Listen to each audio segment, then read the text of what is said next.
Hello students, बेटा आपको याद होगा इससे पहले वाले वीडियो में मैंने आपको नॉन साइक्लिक फोटोफॉस्फोराइलेशन के बारे में समझाया था। ठीक है, अभी हमको पढ़ना है कीमियो-ऑस्मोटिक थ्योरी।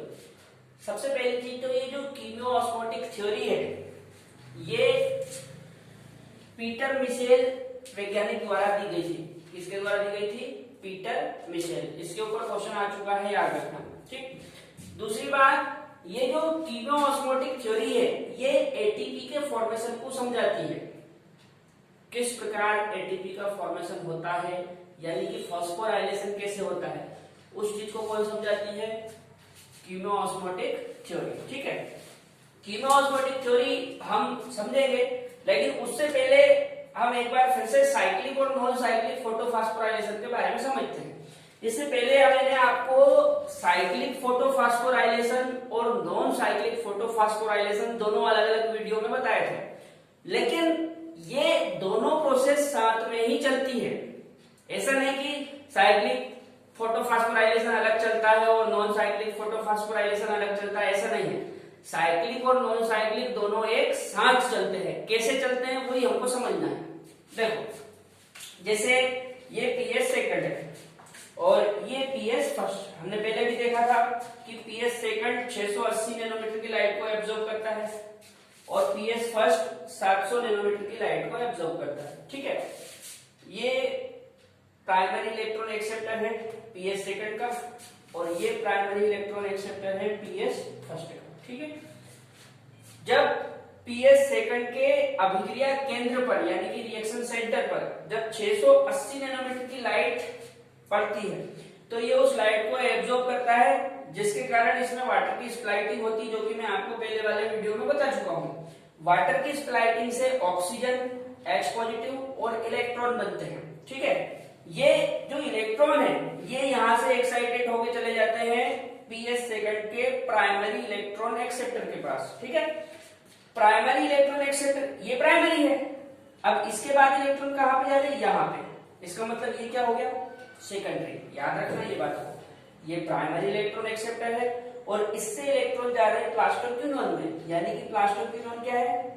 Secondary electron acceptor. ठीक है, प्लास्टोक्विनोन से इलेक्ट्रॉन जाते हैं साइटोक्रोम एफ में, साइटोक्रोम एफ से प्लास्टोसाइनिन में और प्लास्टोसाइनिन से चले जाते हैं पीएस फर्स्ट में। जब पीएस फर्स्ट के रिएक्शन सेंटर पर 700 नैनोमीटर की लाइट गिरती है तो ये उस लाइट को एब्जॉर्ब करता है, जिसके कारण इसमें आया हुआ इलेक्ट्रॉन एक्साइटेड हो जाता है। ये इलेक्ट्रॉन एक्साइटेड होकर कहा जाता है प्राइमरी इलेक्ट्रॉन एक्सेप्टर के पास। ये primary electron acceptor PS first का है। ठीक है, प्राइमरी इलेक्ट्रॉन एक्सेप्टर के पास से इलेक्ट्रॉन जाते हैं फेरोडॉक्सिन में। कहा जाते हैं? फेरोडॉक्सिन में। चूंकि ये प्राइमरी है और यहां से इलेक्ट्रॉन फेरोडॉक्सिन में जा रहे हैं, इसका मतलब फेरोडॉक्सिन क्या है? सेकेंडरी। याद रहेगी बात, पीएस फर्स्ट का प्राइमरी इलेक्ट्रॉन एक्सेप्टर तो ये है और ये क्या हो जाएगा? Secondary electron acceptor. ठीक है, अब ये जो फेरोडॉक्सिन है यहां आने के बाद इलेक्ट्रॉन के पास दो ऑप्शन होते हैं, या तो ये इसमें आया हुआ इलेक्ट्रॉन साइटोक्रोम बी में चला जाए या फिर इसमें आया हुआ इलेक्ट्रॉन एनएडीपी रिडक्टेस एंजाइम के पास पहुंच जाए। यदि इस फेरोडॉक्सिन में आया हुआ electron NADP positive reductase enzyme के पास चला गया तो आगे जाके वो बनाएगा NADPH। क्या बनाएगा? NADPH। मतलब प्रोसेस होगी नॉन साइक्लिक। ठीक है, देखो इस तरह से यहां से ये और यहां से NADPH, ये हो गई नॉन साइक्लिक।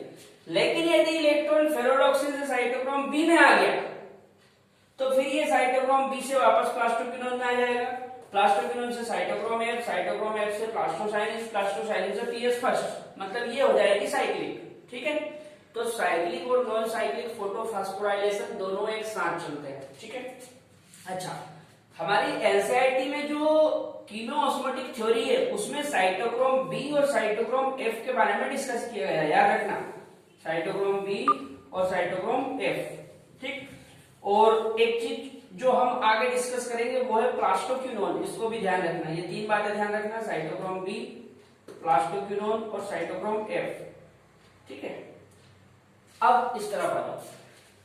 यहां पे हम यहाँ पे हम कीमियो-ऑस्मोटिक थ्योरी के बारे में समझते हैं। जैसा कि ये एक थाइलेकोइड है। क्या है? थाइलेकोइड।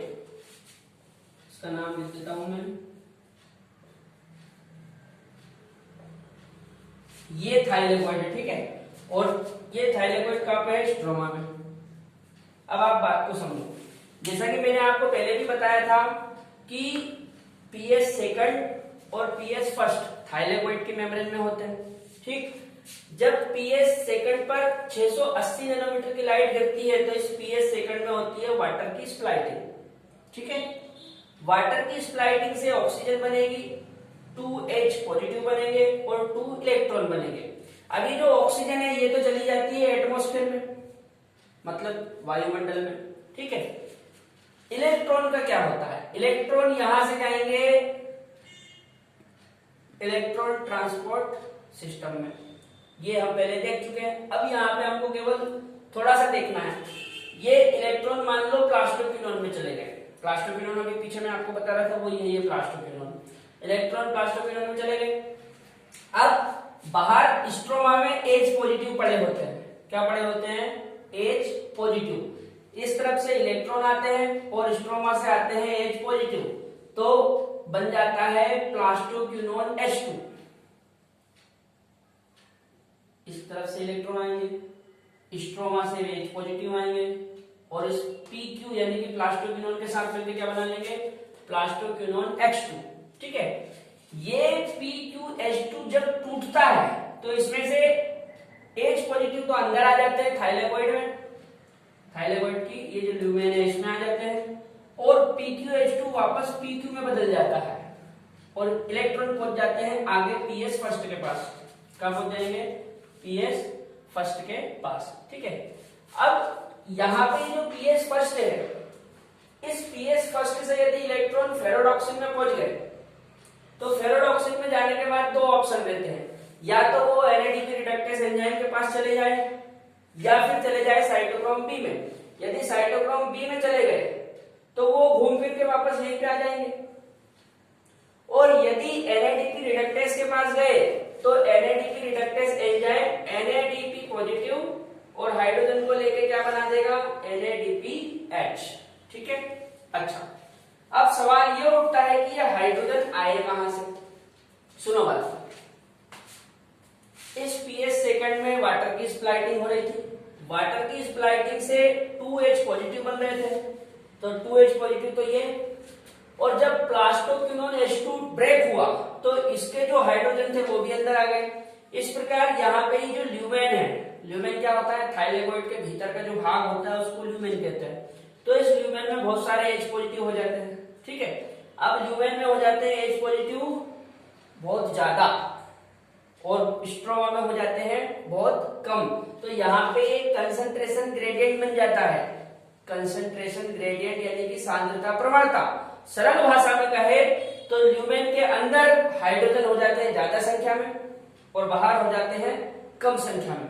अब कोई भी चीज ज्यादा से कम की ओर आती है, भाई अंदर हाइड्रोजन ज्यादा है और बाहर कम है स्ट्रोमा में, तो कोई भी चीज ज्यादा से कम की ओर आती है, तो ये हाइड्रोजन भी अंदर से बाहर की ओर आएंगे, लेकिन इनके बाहर निकलने का केवल एक ही रास्ता है, कपलिंग फैक्टर, ठीक है। ये जिस रास्ते से बाहर आ रहे हैं, जिस मार्ग से बाहर आ रहे हैं, ये क्या है? Coupling factor. Coupling factor CF0 और CF1 से मिलकर बना होता है। CF0 और CF1 ये दोनों मिलकर क्या बनाते हैं? कपलिंग फैक्टर, जो कि H पॉजिटिव के बाहर आने का एक रास्ता है, एक पाथ है, ठीक है। जो CF0 है ये बनाता है टेल और जो CF1 है ये बनाता है हेड, ठीक है। अब ये जो हेड है, इस हेड में होता है ATP सिंथेज एंजाइम। क्या होता है? ATP सिंथेज एंजाइम, ठीक है। अब जब H पॉजिटिव इसमें से बाहर आएंगे तो ये ATP सिंथेज एंजाइम हो जाएगा एक्टिव। जब ये ATP सिंथेज एंजाइम एक्टिव हो जाएगा तो ये क्या करेगा? ये ADP और इनऑर्गेनिक फॉस्फेट को लेके ATP बनाएगा, ठीक है।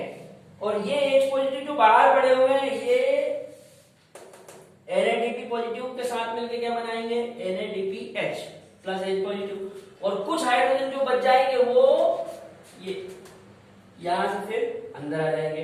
इस प्रकार एटीपी और NADPH का फॉर्मेशन होता है। इसी को कीमोऑस्मोटिक थ्योरी कहा जाता है। एक बार फिर से समझ लो, chemiosmotic theory Peter Mitchell scientist ने दी थी और ये थ्योरी एटीपी के फॉर्मेशन को समझाती है। होता क्या है, जो थाइलेकोइड की मेम्ब्रेन है उसमें होते हैं पीएस सेकंड और पीएस फर्स्ट। ठीक है, पीएस सेकंड पे गिरती है 680 नैनोमीटर की लाइट, तो इस पीएस सेकंड में होती है वाटर की स्प्लाइटिंग, जिससे ऑक्सीजन बनेगी, H पॉजिटिव बनेंगे और इलेक्ट्रॉन बनेंगे। जो ऑक्सीजन है ये तो एटमॉस्फेयर में चली जाती है, जो इलेक्ट्रॉन है वो चले जाते हैं इलेक्ट्रॉन ट्रांसपोर्ट सिस्टम में, जो कि हम पीछे देख चुके हैं। यहाँ पे अपन प्लास्टोक्यूरेन के बारे में चर्चा कर रहे हैं। जो इलेक्ट्रॉन है वो प्लास्टोक्यूरेन के पास जाते हैं और बाहर जो स्ट्रोमा में हाइड्रोजन पड़े हुए हैं वो स्ट्रोमा के हाइड्रोजन भी इसके पास आते हैं, तो ये प्लास्टोक्यूरेन बना देता है प्लास्टोक्यूरेन H2। ठीक है, ये प्लास्टोक्यूरेन H2 जब ब्रेक होता है तो प्लास्टोक्यूरेन H2 वापस प्लास्टोक्यूरेन में कन्वर्ट हो जाएगा और ये जो H2 है ये 2H पॉजिटिव बन के आ जाएंगे थाइलेकोइड के भीतर यानी कि ल्यूमेन में। ठीक है, और जो इलेक्ट्रॉन है वो पहुंच जाएंगे पीएस फर्स्ट के पास। पीएस फर्स्ट से ये इलेक्ट्रॉन NADP पॉजिटिव और 2H पॉजिटिव के साथ मिलकर क्या बना लेंगे, NADPH प्लस H पॉजिटिव। अब यहाँ पे क्या है कि एक तो स्ट्रोमा में से जो हाइड्रोजन है वो भी अंदर आ रहे हैं और जो वाटर टूट रहा है तो उस वाटर के टूटने से भी हाइड्रोजन बन रहे हैं यानी कि H पॉजिटिव, आप इनको प्रोटॉन भी कह सकते हैं। तो जो ल्यूमेन है, इस ल्यूमेन में प्रोटॉन बहुत अधिक संख्या में स्टोर हो जाते हैं। अब होता क्या है, ल्यूमेन में प्रोटॉन हो गए ज्यादा, प्रोटॉन यानी कि H पॉजिटिव, और बाहर हो गए कम, तो कोई भी चीज ज्यादा से कम की ओर आती है। तो ये जो H पॉजिटिव है ये जब अंदर से बाहर की ओर आएंगे तो इनके बाहर आने का एक ही रास्ता होता है, कपलिंग फैक्टर। इस कपलिंग फैक्टर से जब ये बाहर निकलते हैं तो इस कपलिंग फैक्टर के हेड में एटीपी सिंथेस एंजाइम होता है जो एक्टिव हो जाता है। जैसे ही एटीपी सिंथेस एंजाइम एक्टिव होगा तो ये एडीपी और इनऑर्गेनिक फॉस्फेट से क्या बना देगा, एटीपी, और ये जो हाइड्रोजन बाहर आए हैं ये hydrogen H positive, NADP positive और इलेक्ट्रॉन के साथ मिलकर क्या बना लेंगे, NADPH। इस प्रकार NADPH और एटीपी का फॉर्मेशन होता है। अब इस पे क्वेश्चन क्या बनते हैं और क्या बन चुके हैं वो मैं एक बार आपको समझा देता हूं। सबसे पहली चीज तो जो पीएस सेकंड और पीएस फर्स्ट है इनकी लोकेशन पूछी जाती है, तो इनकी लोकेशन है थाइलेकोइड की मेम्ब्रेन, याद रहेगी बात, दोनों थाइलेकोइड की झिल्ली में होते हैं। अगला क्वेश्चन पूछा जाता है कि ल्यूमेन क्या है, तो थाइलेकोइड के भीतर का जो खाली भाग है उस भाग को ही कहा जाता है ल्यूमेन। अगला क्वेश्चन पूछा जाता है कि जब पीएस सेकंड में वाटर की स्प्लाइटिंग होती है तो ऑक्सीजन कहाँ रिलीज होती है, तो बेटा ऑक्सीजन इस ल्यूमेन में ही रिलीज होती है, यहां से फिर जाएगी एटमॉस्फेयर में, लेकिन पहले इस ल्यूमेन में ही ऑक्सीजन रिलीज होगी। ठीक, दूसरी चीज ये पूछी जाती है कि कपलिंग फैक्टर में से कितने H पॉजिटिव निकलने पे एटीपी सिंथेस एंजाइम एक्टिव होता है, तो कुछ किताबें 3 बताती है, कुछ किताबें 2 बताती है, लेकिन जो हमारी NCERT है उसमें लिखा हुआ है कि कपलिंग फैक्टर से जब 2 H पॉजिटिव बाहर निकलते हैं तब ये एटीपी सिंथेस एंजाइम एक्टिव होता है। तो हमको भी यही याद रखना है कि जब कपलिंग फैक्टर से 2 H पॉजिटिव गुजरेंगे तब एटीपी सिंथेस एंजाइम एक्टिव हो जाएगा। इसका मतलब है कि 2 H पॉजिटिव के कपलिंग फैक्टर में निकलने से एक एटीपी का फॉर्मेशन होता है। ठीक है, इसके बाद ये जो H पॉजिटिव है यही आगे जाके NADP पॉजिटिव के साथ मिलेंगे और क्या बनाएंगे, NADPH। ठीक है बेटा, यहाँ पे मैंने कीमोऑस्मोटिक थ्योरी के बारे में लगभग आपको सारी चीजें बता दी है। अब आप NCERT से रीड कर लेना। इसके आगे वाले वीडियो में हम लोग अब डार्क रिएक्शन के बारे में डिस्कस करेंगे। ठीक है।